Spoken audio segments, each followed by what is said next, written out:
So I was going through this phase where I was accidentally doing an Andy Rooney thing a while back. And we have a lot of episodes that are titled like, "What's the deal with blah, blah, blah?" This is one of those episodes. But despite the title, this is something that many of our fellow conspiracy realists were asking us to explore for years. We're talking about Skinwalker Ranch. This is one of the most controversial stories or groups of stories in the world of UFOs. Oh man, the Skinwalker Ranch. Yep. So much mystery here. I can't wait to talk about this again in some weird time warp where you're about to hear us talk about it. I don't know what I'm saying. Hey, here's another awesome UFO episode. We hope you enjoy it, and there's still more to come. From UFOs to ghosts and government cover-ups, history is riddled with unexplained events. You can turn back now or learn the stuff they don't want you to know. Hello, welcome back to the show. My name is Matt. And I'm Ben, and we are joined as always by our super producer, Noel, the AT Alien Brown. Oh yeah, the AT Alien. A little outcast in here this afternoon. So, ladies and gentlemen, today we are going all the way out to Utah. As many of you know, we're located here in Atlanta, Georgia.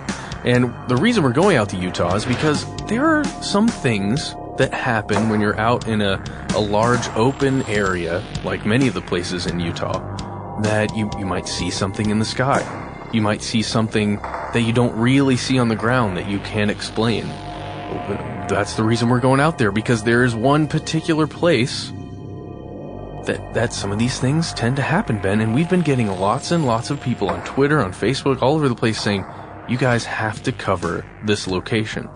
Right. Yeah, we've checked out a lot of the YouTube comments. I've seen this stuff on Facebook and Twitter asking us to cover something that is legally known as the Sherman Ranch. As Matt said, it is located in a place called Unitah County, about 480 acres of ranch land, a little bit southeast of a place called Ballard, Utah, but you perhaps know it better by its more famous internet moniker, Skinwalker Ranch. Oh yeah, and out here, there are all kinds of alleged things that happen, from cattle mutilations to UFO sightings of various kinds, lights in the sky, sometimes stuff that happens closer to the ground. Sure. You'll also hear other anecdotes about, so-called sensing a presence, telepathic intrusions, poltergeist stuff. Again, all anecdotal. But before we dive into that, and that's what we're doing, by the way. Yes. Ladies and gentlemen, spoiler alert. We're looking at some of the fact and fiction here. Now, Matt, you hate this stuff. No, I do not hate this stuff. I just want it to be real, and I want someone to capture something. And when it's just a human being, most of the research I've done on this, you've done the bulk of it, but a lot of the research I've done on this is just a person talking to another person like this and telling a story about what they've experienced. Okay, well, I didn't mean to pigeonhole you by saying you hate it. No, I certainly don't hate it. I really like the ideas, but okay. It hurts me intellectually when someone is trying to convince me so hard that this thing happened, but they have absolutely zero empirical evidence. Or zero universally accepted evidence. Okay, it's probably a good way to qualify that. So that's what we're going to do today, ladies and gentlemen. We're going to catch you up on a little bit of 101 about Skinwalker Ranch, or the real name, the Sherman Ranch, and then we're ultimately going to end on asking you the same questions, and maybe, if we're lucky, somebody in or around Ballard, Utah will give us the stuff they don't want you to know about this location. So let's look at the history, Matt. The history of this, at least as far as the paper trail goes, is relatively recent in comparison to other, so-called hotspots for this kind of activity. The first documented reports about the Sherman Ranch are found in a publication called the Utah Deseret News. It's out of Salt Lake City. This was written by a guy named Zach Van Eyck EYCK, no relation to David, around 1996. And that wasn't the only time it was mentioned. That's right. So we were out here, exploring the Olympics that year. And out there on the other side, there's some crazy stuff going down at the Sherman Ranch. Now, this was later mentioned in the Las Vegas Mercury. This was also mentioned several times by George Knapp. I believe George Knapp is the person who wrote in the Mercury. Yeah, he was a host of a show that I personally really enjoy. I don't know about you, called Coast to Coast AM, which we have mentioned briefly before on this show.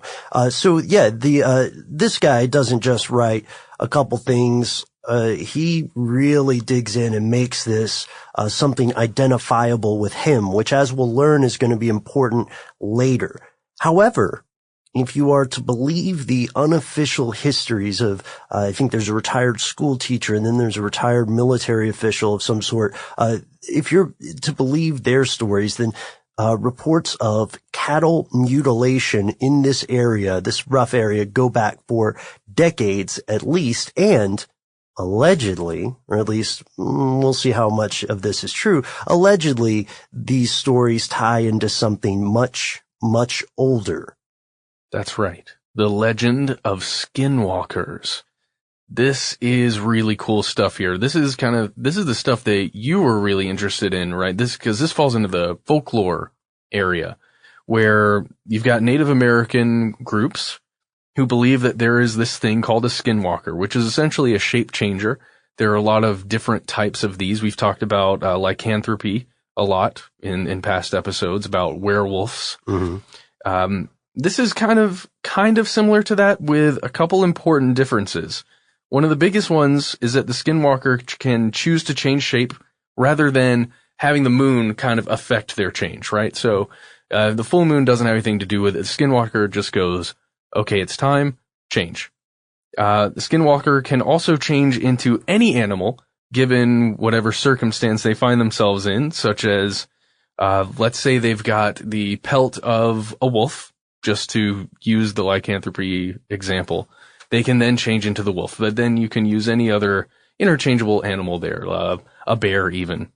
Sure. Yeah. And this is common across various different, Native American groups. In Navajo folklore, for instance, which is where this pops up most often, or at least in the modern West, this is most strongly associated with Navajo. A skinwalker is a kind of witch known as a Yinaldoshi.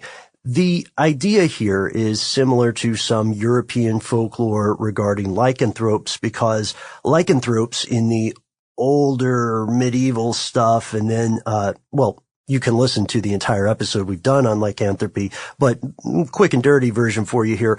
Sometimes in different periods of the past, people who were thought of as werewolves were also thought of as witches. It's kind of like the old analogy about puzzles and mazes, because not all puzzles are mazes, but all mazes are puzzles. So not all witches are skinwalkers, which is a kind of witch, but all skinwalkers are witches. So most of these witches are men, and they gain their powers through some kind of dark act. Women can also be these witches, but only childless women, at least only childless women can be this sort of witch. And some of these dark acts would be the murder of a blood relative. That's pretty heinous. Breaking some kind of serious cultural taboo, or participating in some kind of perversion of these Navajo traditional rituals. Right. This would be the cultural equivalent of celebrating a black mass or going to a witch's sabbat. One of the differences here between the skinwalker and the modern interpretation of the lycanthrope is that this is not a situation where someone could accidentally become a skinwalker because they were bitten by a skinwalker. This is a conscious decision, or this is the direct consequence of doing something unholy. The ones who murder a blood relative, a child, a parent, a sibling, they are the ones who would get the most, who would become the most powerful. And some versions of this, as we said, are found in many Native American cultures, not just the Navajo. The Aztec have the Nahual. It's a human being able to transform into an animal physically or spiritually. And then there's the Chilean or Argentinian Chonchon. Now that's the folklore background of what a skinwalker is. As we continue our our delve into what the Skinwalker Ranch is, we're going to find that it isn't necessarily related to this in particular, but there are things relating to aliens also that will come into this, extraterrestrials, and possibly this idea that there is some kind of supernatural entity that exists somewhere on this land. Spoiler alert, slight spoiler alert. I love that you said, that you went out and said extraterrestrials or aliens, because as we'll find, that's something that the researchers, that was one of their big pet peeves. But I think it's fair to say that the vast majority of people who were following the developing story did believe it was extraterrestrial related. Exactly. It was one of their big pet peeves, but it gets into some of the things that a couple other characters were about to find out. It gets into the future worlds that they get involved with. So let's continue on here. Sure. Okay, so as we said, the ranch was brought to the public eye largely due to the efforts of this journalist named George Knapp, who was then host of a radio show called Coast to Coast AM, which is a great listen if you get a chance. It's really great. You might recognize the name George Norrie currently, or Art Bell for the host of that show. George Knapp is pretty great. I think he hosts on the weekends or couple Sundays every once in a while.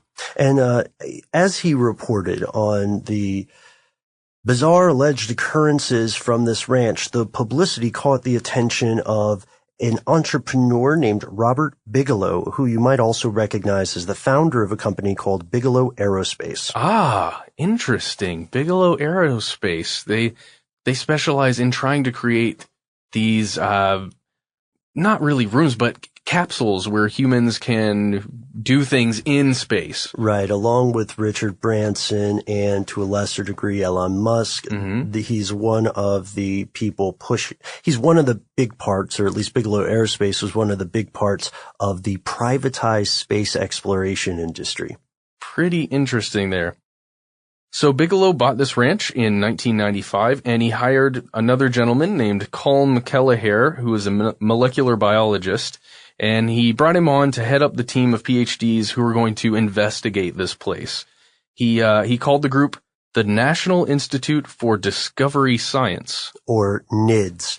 Here's what they did. The group monitored the ranch for 24 hours a day, and they were scouting for unusual phenomenon or anomalies. According to Kelleher, and this is as told by Brian Dunning from Skeptoid, they never came back with any incontrovertible physical evidence. Well, they collected a lot of video and some audio, but as we know, that stuff can be a little bit like a Rorschach test. They did, however, see occasional cattle mutilations and floating lights. And let's take a second to address this, because a lot of you guys out there are probably wondering why I just said no physical evidence and then mentioned cattle mutilations. And the problem here is really one of interpretation. To people who believe that mutilations must be some sort of proof of the paranormal or a cryptid, or, a human being changing shape and eating cattle, that is sort of looking for an answer one expects, a confirmation bias. But to people who consider themselves skeptics, whether they actually are or not, which is an important distinction, these attacks are within the bounds of normal predation, meaning that a regular predator common in the area might attack, or another scavenger might have eaten the corpse. Even if they died of natural causes, the places where cattle mutilation or evidence of cattle mutilation is shown is usually in the face and or the hindquarters, right? And this is something that I think on Discovery Channel when we were there, we discussed this several times about how those are the entrances to the soft tissues in cattle. Right. You're not going to go through the tough outer skin. If you're, let's say, I don't know, insects that are eating away at a carcass, or even vultures eating away at a carcass, or a fox, anything of that nature, even microbes, they're attacking those two ends. Right.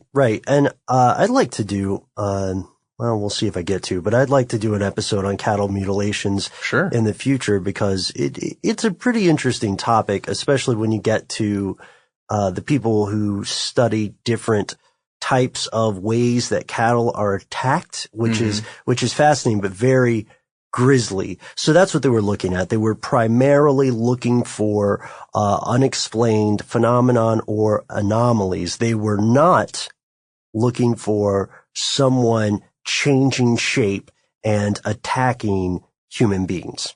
Yeah, that's why I kind of mentioned at the beginning that the Skinwalker Ranch doesn't really seem to have that much to do with the folklore side of what a skinwalker is, really beyond the name. Mm-hmm. Yeah, and critics will allege this was largely a marketing ploy to call it the Skinwalker Ranch rather than the Sherman Ranch. And sure, there's inarguably a vivid image captured there, right? Mm-hmm. The book, George Knapp and Colm Kelleher went on to publish a book called Hunt for the Skinwalker, but this focused mainly on UFO sightings, not on any supposed supernatural being. And really, again, a UFO does not necessitate an alien. It simply means unidentified. You can read some great quotes with Kelleher saying that what they're trying to do is turn as many unidentified sightings into identified objects, which I thought was fair, but also, you can read criticism of the way NIDS, the National Institute for Discovery Science, conducted their research. Maybe that's a story for another day. I would say if you're interested in some of their studies and some of the reports they put out, Ben, you sent me a link to the Wayback Machine, to their website. And if you're interested, I recommend going to archive.org, using that Wayback Machine and checking out NIDS. Right. Yeah. The Wayback Machine is a super useful tool, especially for websites that are no longer active. Spoiler alert, NIDS is one of them. This also is a good time for us to mention other alleged things. George Knapp has come out before and said that the family that was living there before Robert Bigelow purchased the property, they moved within just like 30 months of living there because of heightened paranormal activity. And we're talking about stuff like going home, putting groceries up in the kitchen, walking out for a second, and then hearing a tremendous crash, walking back to see everything thrown away from out of the cabinets, right? And crockery broken and whatnot. Yeah, allegedly. So let's go and look closer, though, at the criticism or the response for these claims. Sure. So the first big one with the family dealing with, lots of paranormal activity, there is no record of the family actually saying this, right? Well, at least according to what I could find, there was not anything from the Shermans going on record and saying that. There's plenty of other people saying they said that. Okay. But I wasn't able to find anything that was clearly them saying something like that went down. I would love to hear back from anybody who has a link. You can find me on the conspiracy stuff, Facebook and Twitter. And I'm sure it really didn't hurt that Mr. Bigelow showed up and was like, "Hey, I would really like to buy your ranch. Here's lots of money." Right, yeah. And they have never also, to be fair, they've never come out and said, there was nothing like that, we're just into money, which is understandable, but they have not said that. So the concept of skinwalkers, explored in our earlier lycanthropy episode, which again is, I don't know how you feel, Matt, but it is one that I thought we did a pretty good job on. There is a genuine clinical condition, a genuine clinical lycanthropy in which people do believe they're transforming into an animal. And sometimes it's because of some cultural transgression, breaking a taboo, feeling guilty. But as we mentioned in that earlier show, because you believe that you are transforming into a creature does not mean that you physically are transforming into a creature. It can make you a more dangerous person, but a person nonetheless. So we came up with some speculative answers for why these sort of skinwalker, lycanthropy, were-jaguar, and other kind of myths came from, right?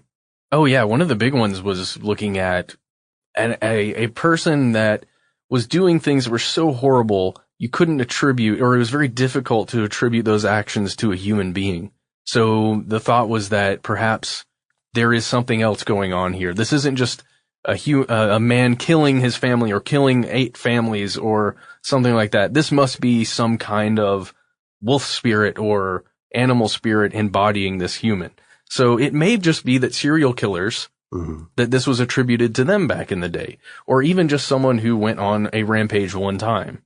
Right. Yeah. One of the cases that we look at, one of the most famous cases in that kind of literature is that of a fellow named Peter Stumpf. And Peter Stumpf confessed to numerous crimes, many of which sound a little bit exaggerated, to be honest. So we do know that while he was incarcerated, despite eventually being executed for the crime of lycanthropy, he never managed to change into a wolf, despite the phases of the moon that went around during his incarceration. So we know that pretty much not just skeptics or people who confuse themselves for skeptics, but pretty much everybody admits that no one has seen a person transform into an animal. Besides on the big screen or small screen. Right. So then in 1996, along comes this gentleman named James Randi that we've discussed several times on this show. He gave Robert Bigelow one of his self-made Pegasus Awards. You may be familiar with these.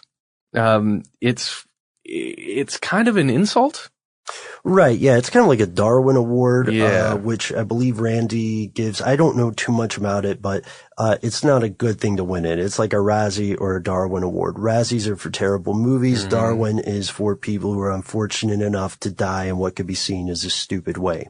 So he gave Bigelow one of these for buying the ranch, which he said was absolutely useless. Yeah, he said that it was a useless study. You may recognize Randi, that's R-A-N-D-I, instead of a Y. You may recognize him from a thing we mentioned much earlier. I mean, he's a man of great standing, so you probably, if you're listening to this show, you've heard of him before, but he also famously had a running contest, or I guess challenge, where he said if someone could present claims or provable things of any kind of paranormal, psychic, or supernatural events, so anything from a ghost to clairvoyance or telepathy, he would give them $1 million. That study is currently no longer running, which, is kind of a bummer, but I get it. It's probably expensive to maintain it. For the record, according to him, no one ever beat it. Some of his critics said that it was unfair, but also, I have not signed up for it, nor do I know anyone who has. So I don't know what the actual process is, but apparently it's very transparent, and you can check some of that out on his various websites. Yeah, you can find videos as well all over the internets of people attempting and failing to do that. To be fair, I in previous episodes, I really held James Randi up in this light that he was this beacon of truth and like things that I really enjoyed. But I don't know. The more of these videos I watch, I'm a little nervous saying this, but I feel like maybe he's kind of a jerk.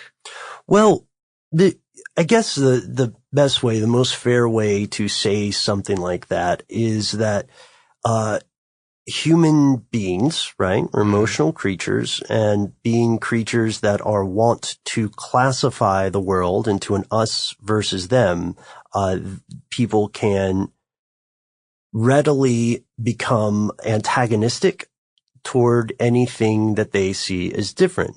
And I understand, I completely agree with on a personal level. And guys, this is just my opinion. I completely agree with someone who wants to remove the danger of a con artist, a charlatan, or a swindler from the world, because it's true that people have been taken advantage of numerous times by someone claiming to speak with the dead, and the dead just happen to want you to give them money, right? Yeah. That does happen.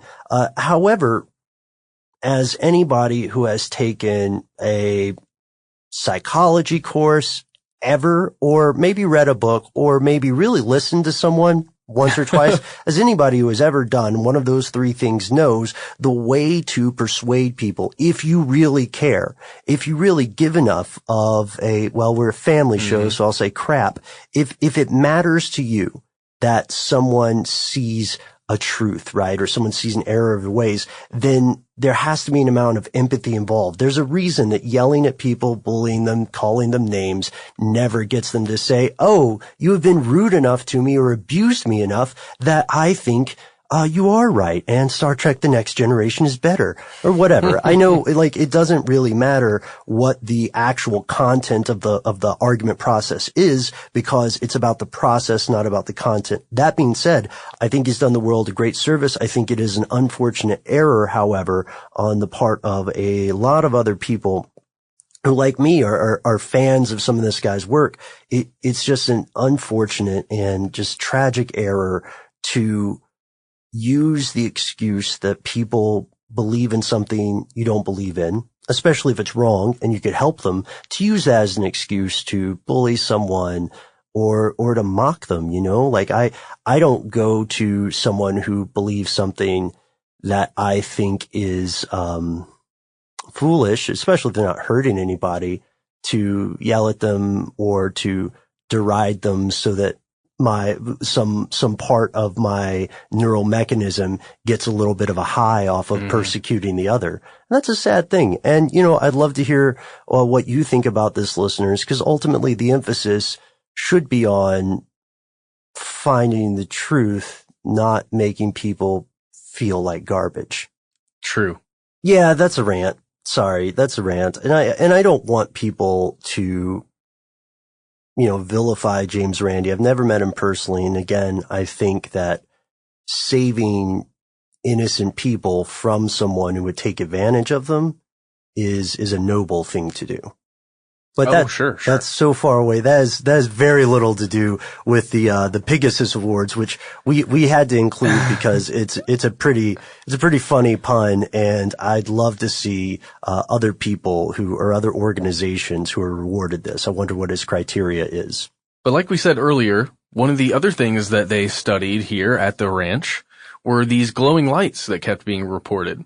And there are numerous attempts to explain this phenomena, what the heck is going on there. Most of these were hinging on some of the more mundane explanations, like an aircraft that would be going by with lights that are flashing or some kind of gas. Mm-hmm. We've heard a lot of these things before. Yeah, meteorological phenomenon. Yeah, it's weird because you'll hear these reports of glowing orbs, right? That's something that frequently happens. And these have been explained before as, I mean, to paraphrase Beauty and the Beast, it's a tale as old as time. Reports of Will of the Wisp go back decades and decades and decades and centuries. Well, the fact of the matter is that as far as mainstream science goes, including in many cases the team at NIDS that was investigating this, there is a wealth of possible explanations for these things, none of which are necessarily extraterrestrial. And these guys have said before in their interviews that they weren't necessarily out to find finger quotes or air quotes aliens. They were trying to find some sort of explanation for this. But no one has come up with an instance of one of these alleged glowing lights that could not be explained by something else, or even more importantly, that could be explained by something outside of the bounds of regular science, which, makes me wish that Jonathan were here, because this is one of his favorite hobby horses to ride, right? Oh, yeah. He would get on this horse and, oh man, you wouldn't see him again for a week. Right.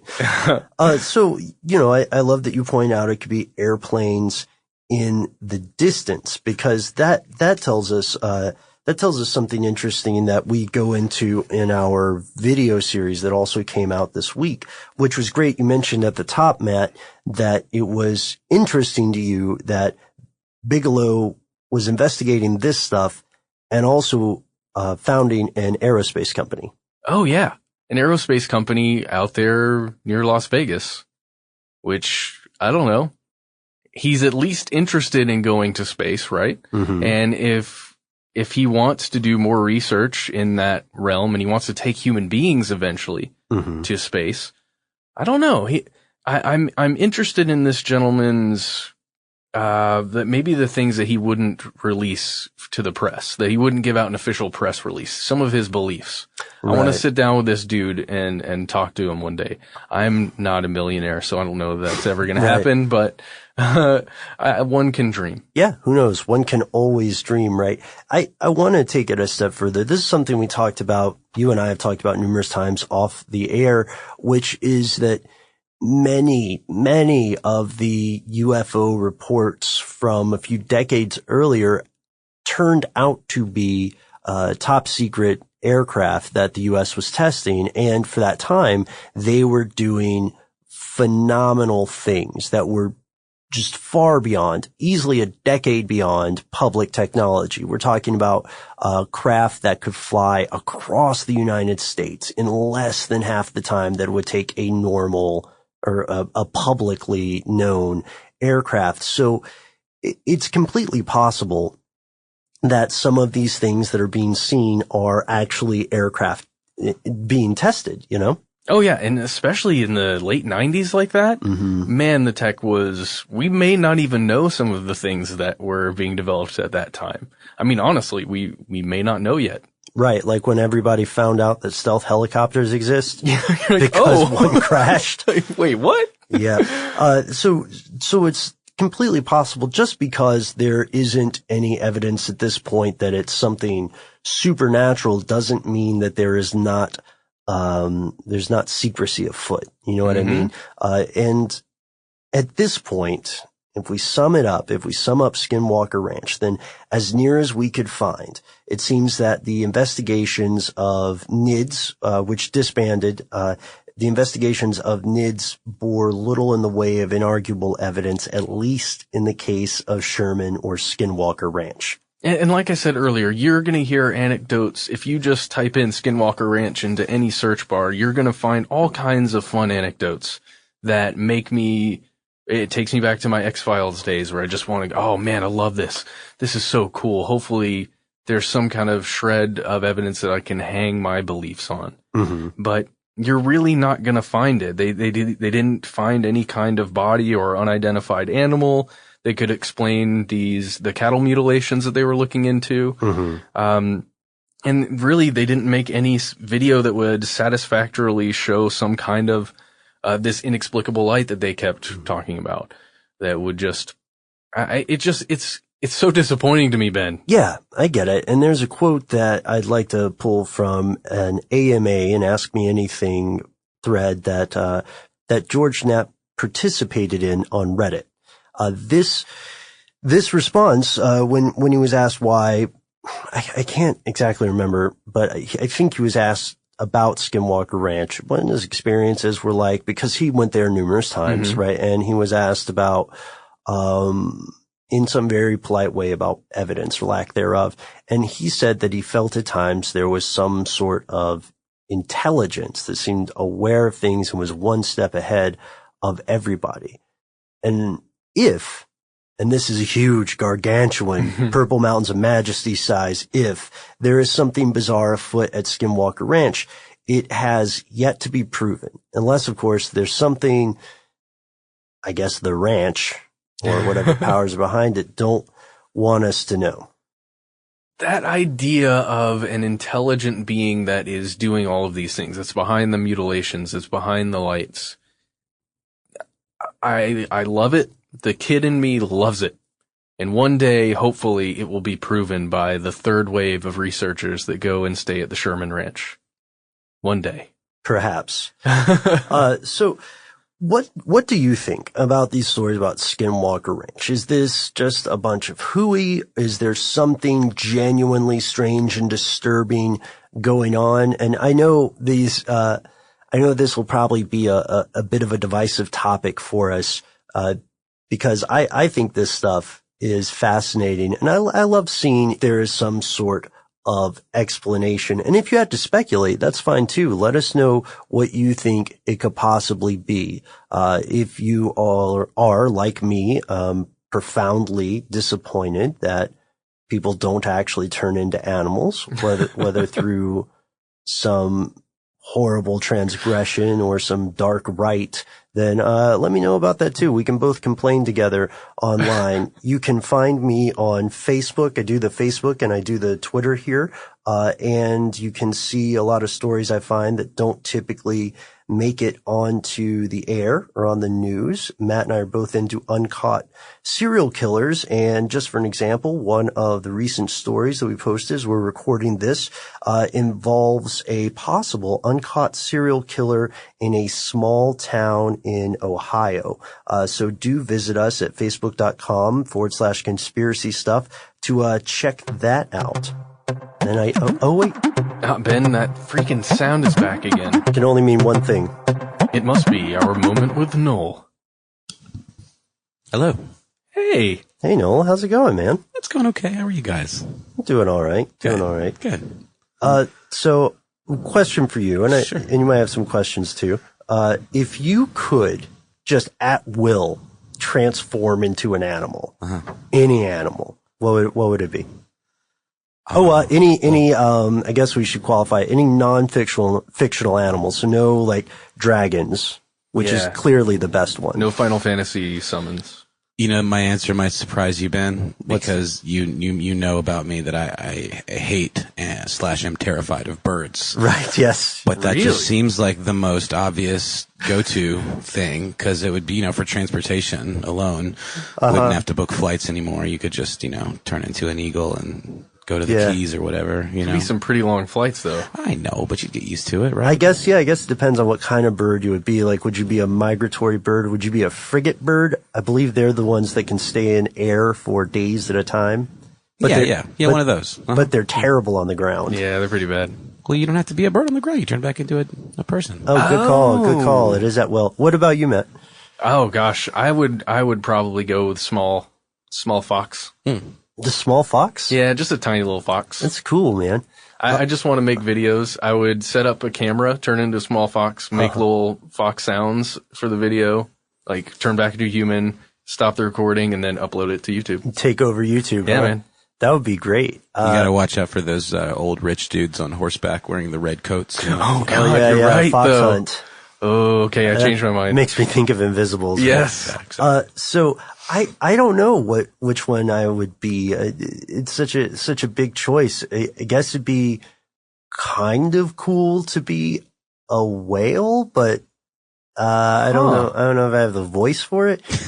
I asked my girlfriend recently, and without hesitation, she was like, a house cat.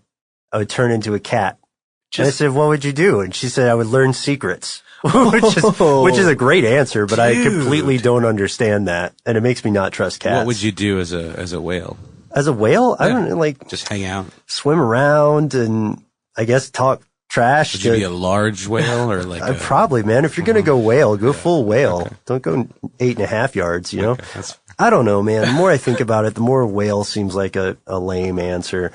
Maybe, I don't know, a bird would be cool. I always, you know this about me, guys. Like, I've gone through a period where I really want to befriend corvids, like crows or ravens, because they're so very intelligent, and you can teach them to recognize you, and they'll teach their young to recognize you. But I think I just want to hang with them. I want to be like their token human. I don't want to. You don't think they would pick on you? Like, I feel like crows would just hate me.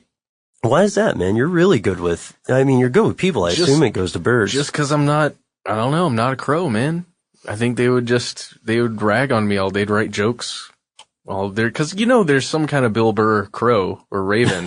And he's the one that I would end up hanging out with. The Bill Burr. Just rag on me all day. So Noel, you would be an eagle, huh? I'd have to give it some more thought. That's just the first thing that comes to mind. Like I said, just if I'm being purely functional about my skin walking. Yeah, choice. I feel like flight would be a little bit better than swimming too. Right. And whales are incredibly intelligent, but you're kind of limited in what you can do. You're also a pretty big target, you know. Oh, that's right. Yeah. Did you know Japan is going to unilaterally begin its whaling program again? Woo! So maybe poor timing on my part, huh? Too soon. All right. Well, you know what? Let's check back in next week, unless you've got anything.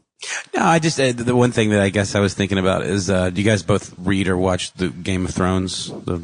See? Oh yeah, you know, yeah. There's the skin changers or whatever in that show, and yeah, the wargs. books, the wargs, and I guess they're not exactly transforming, but they're sort of inhabiting, you know, these totem creatures. I just kind of felt like there had to be a parallel between the terms skin changer and Skinwalker. That would be, that would be at least an influence. Pretty cool. I don't know. Would it be better to have an animal that like you inhabit the body of, or would it be better to change into one? Because if you think about it, the drawback to that kind of thing is you always end up naked at the end. That's true. That does seem really inconvenient. I think the vulnerabilities of changing into an animal, especially if it's a much smaller animal, I think that's dangerous. So being able to warg into one, that's but then you leave your physical body, you know, if it's unattended, someone could always, you know. Oh, yeah, that's a big trust exercise. Maybe I should stick with the ocean so that we have this whole land, air, sea thing going on for our like superhero trio. A whale, an eagle, and a tiny fox. Yeah, I'm not sold on whale. Maybe just a shark. Oh, an octopus. Ooh. Oh man, those things are cool. They are pretty cool. I don't know. That's a little bit Lovecraftian. Okay, guys. So let us know, I guess in addition, what kind of animal you would want to transform into. We're just curious. No one's getting graded. We're not gonna read your email, or I won't read your tweet or your Facebook and think that's a dumb animal or whatever. Because let's face it, a whale was kind of out there. It's not the most practical. Yeah. And who's kidding? The fox. Come on.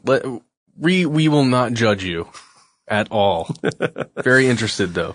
Because that really is a childhood thing, right? The idea of embodying an animal. Oh yeah, absolutely. Just from fairy tales as people kids. Have animals with which they identify on a spiritual level too, right? A certain spirit animal, maybe a totem of some sort that people worship. So yeah, I'd be interested to hear about that. Oh, what about a spider? What if we changed it to a spider? Yeah, okay. One time, I don't know if I ever told you this, and I don't know if it's the right time to say it on air, but just one more thing. One time, I had this, like, recurring dream where I would cut myself, and instead of blood, I would, like, bleed spiders. Oh, Lord. and I found out that I was actually a mass of spiders that had, like, stolen someone's skin and just thought I was a human being. It was trippy, man. That happened inside your head. Yeah, well, it was a dream. It's not real. I'm a person. Oh man, that's horrifying. Yeah, well, speaking of fantastic segues, I guess it's time for us to head out, huh? That's it. So, find us on Facebook, find us on Twitter, let us know about all that stuff. But if you don't want to use any of that social media, you don't want to go to stufftheydon'twantyoutoKnow.com because your fingers hurt and you just can't type that long of a URL, that's cool. Just write us an email. We are conspiracy@howstuffworks.com. For more on this topic and other unexplained phenomena, visit youtube.com/conspiracy stuff. You can also get in touch on Twitter at the handle @conspiracystuff.